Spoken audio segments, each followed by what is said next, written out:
নমস্কার, আপনারা দেখছেন টক টু বাংলা। আমি অভিষেক রয়েছে। এই মুহূর্তে যে ব্রেকিং নিউজ, কংগ্রেস ছাড়তে চলেছেন অধীর রঞ্জন চৌধুরী, এমনই কিন্তু জল্পনা ভেসে আসছে রাজনৈতিক মহল থেকে।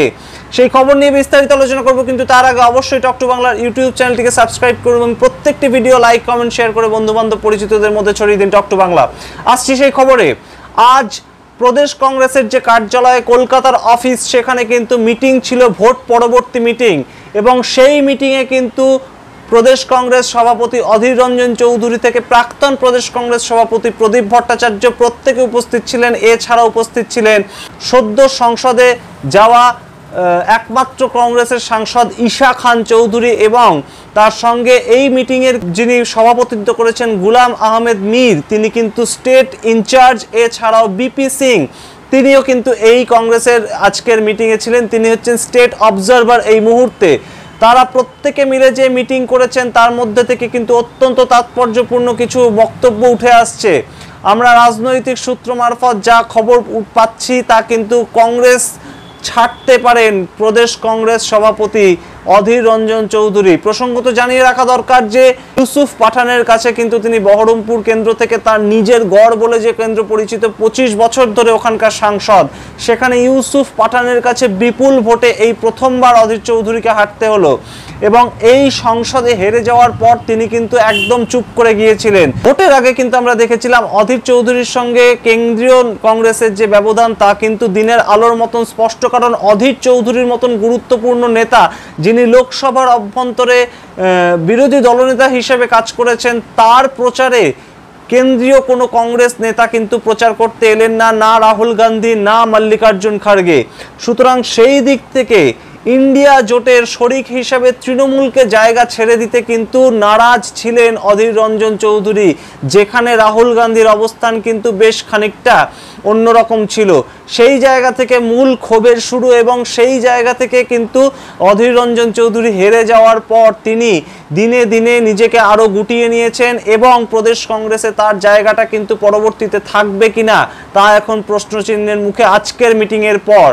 এবং অধীর চৌধুরীর সঙ্গে কি শেষ হতে চলেছে অধীর জামানা, এবং নতুন কোনো মুখ কি প্রদেশ কংগ্রেস নেবে তাদের নেতৃত্ব দেওয়ার জন্য, তেমনও কিন্তু আভাস আমরা পেতে চলেছি যে ঈশা খান চৌধুরীকে হয়তো প্রদেশ কংগ্রেস সভাপতি হিসেবে নবনির্বাচিত মুখ হিসেবে আমরা দেখতে পারি।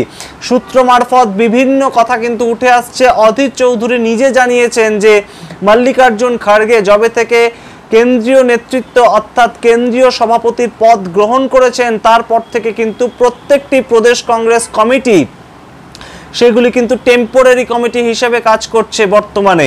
এবং আজকের মিটিং থেকে যা উঠে আসছে, আজকের মিটিংয়ে সিদ্ধান্ত গ্রহণ হয়েছে এই যে কমিটি, ওয়ার্কিং কমিটি, তা ডিসলভ করে দেওয়া হবে এই মুহূর্তে। সেই রকম প্রস্তাব কিন্তু হাইকমান্ডের কাছে পাঠিয়েছে প্রদেশ কংগ্রেস কমিটি, এবং তারা চাইছে তারা নতুন কোনো কমিটি তৈরি করে দিক কংগ্রেস নেতৃত্ব।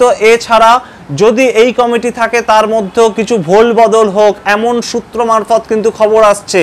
প্রসঙ্গত জানিয়ে রাখি, প্রদেশ কংগ্রেস সভাপতি অধীর রঞ্জন চৌধুরীর নেতৃত্বেই কিন্তু মূলত তৈরি হয়েছিল বাম কংগ্রেস জোট। এই বাম কংগ্রেস জোট বারংবার মুখ থুবড়ে পড়েছে, এবং পরবর্তীতে এই বাম কংগ্রেস জোটের ভবিষ্যৎ নিয়েও কিন্তু আজকে মিটিংয়ের পর প্রশ্ন উঠল। কারণ অধীর চৌধুরী যদি না থাকেন কংগ্রেস নেতৃত্বে হিসাবে প্রদেশ কংগ্রেসে, তাহলে বামেদের সঙ্গে জোট করার ক্ষেত্রে কংগ্রেস কতটা সায় দেবে তাও কিন্তু এই মুহূর্তে প্রশ্নচিহ্নের মুখোমুখি।